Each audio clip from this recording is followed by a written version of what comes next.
Mali is one story. Another story is in Libya. And then we have that problem of selling Nigerians in Libya, in some cases for about $400, we understand. What must be done, do you think, to stop this form, this rather archaic, how do we qualify it now, this unwanted, this barbaric acts from continuing? A lot of things must be done to stop these acts from continuing. From the source of the country of source, first of all, we need to address the root causes of human trafficking. We also need to address the root causes of human trafficking at the transit as well as the destination countries. But the government is doing a lot in terms of providing jobs, and coming up with various programs for the youth, promoting young entrepreneurs, giving soft loans to start businesses and all of that. There's so much going on. A lot of sensitization actually needs to be done. I mean, sensitization, the parents need to be educated, because the truth is that about 90% of irregular migration is as a result of ignorance, total ignorance, besides the fraudulent aspect of it by the greedy traffickers who prey on these ignorant people who are mostly uneducated. So a lot of sensitization has to be done, and that's what NAPTIP has been doing. We've engaged all the communities you can think of that are endemic. We've engaged the community leaders, the church leaders, the women, market women leaders, youth leaders, and road transport association, and all of that. And we're also sensitizing the parents. We're now at the process of doing some documentaries and some movies that we will take to them in the communities, take to them and let them watch and see what happens during these perilous journeys, what's been going on with their children. Perhaps it will really help in stopping these youths from traveling. Because some of your submissions, you've identified poverty as the major cause of getting people in this ring of trafficking.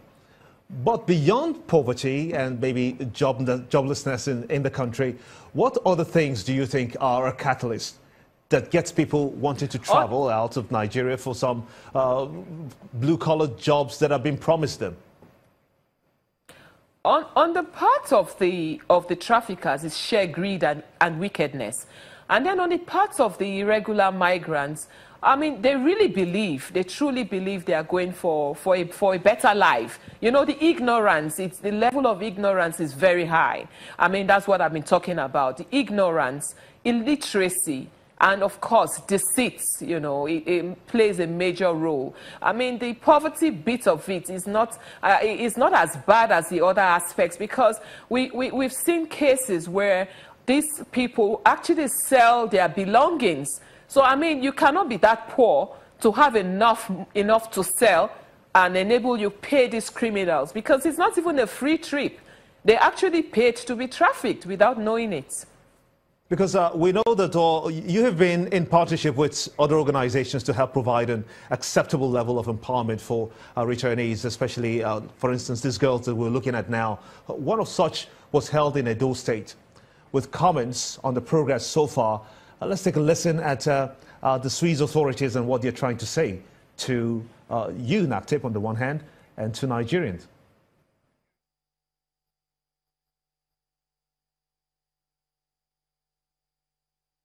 Areas where we collaborate with Nigeria, and one of them is the fight against human trafficking and migrant smuggling.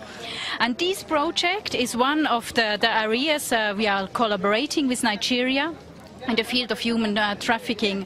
The idea is on the one side to strengthen the capacities of the authorities and the social workers, NAPTIP, especially NAPTIP, the responsible agency of human trafficking, but also to help to reintegrate the victims, assistance to the victims, that they have access to justice, but also to be reintegrated and rehabilitated. The Delta State government has done a great deal through Senator Dr. Kowa's SMART agenda to empower youths. We have the YAGEP program, which is the youth program on agriculture entrepreneurship program.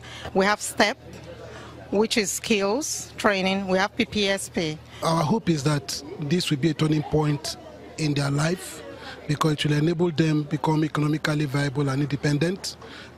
Beyond that, we also believe that if they are diligent and if they take to heart the training, 2-day business training that have been given, that in a short while they will also become employers of labor.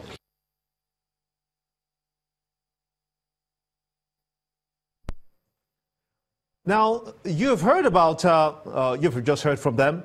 It's not all too new to you, but you have been working with agencies and organizations outside of Nigeria. What is it in real terms you've been able to achieve? Because I understand you actually just returned into the country. Yeah, actually, we've been able to, we get a lot of support from our international partners, technical support, a lot of capacity building. They've been able to train a lot of our officers in the area of investigation and prosecution, which is very crucial for to our work. We've also gotten quite a bit of operational vehicles from some of these international partners. So in that regards, yes, and victim care and support, which is what you just saw a few minutes ago, where equipments are given to former victims of trafficking to help them start their lives again and be meaningful to themselves and to the society. So these are quite, some of the things that we receive from our international partners.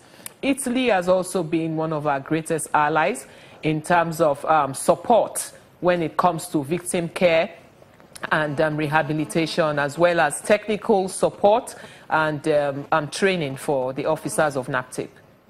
So what then is the level of penetration in terms of the awareness you talked about in creating that kind of synergy? Have other governments and organizations, say for instance the IMO, have they been forthcoming? Well, other governments in terms of international governments, they've been forthcoming in terms of sensitization and cooperation with NAPTIP. Then we are talking of the home. When we come home, because this sensitization we are talking about is starting from the grassroots in Nigeria. Charity begins at home. We want to start with Nigeria, and then we can think of going out there. Going out there, we go through the embassies. As a matter of fact, in Italy, I was able to train the staff of the Italian embassy, the Nigerian in Italy, the Nigerian staff in Italy. And that is what we plan to do in all the other embassies across the world.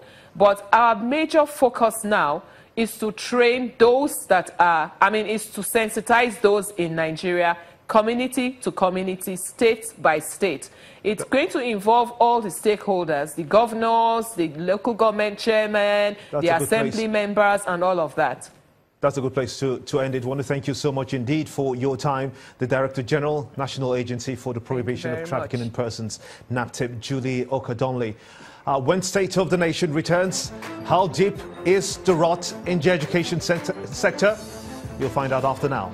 Stay with us.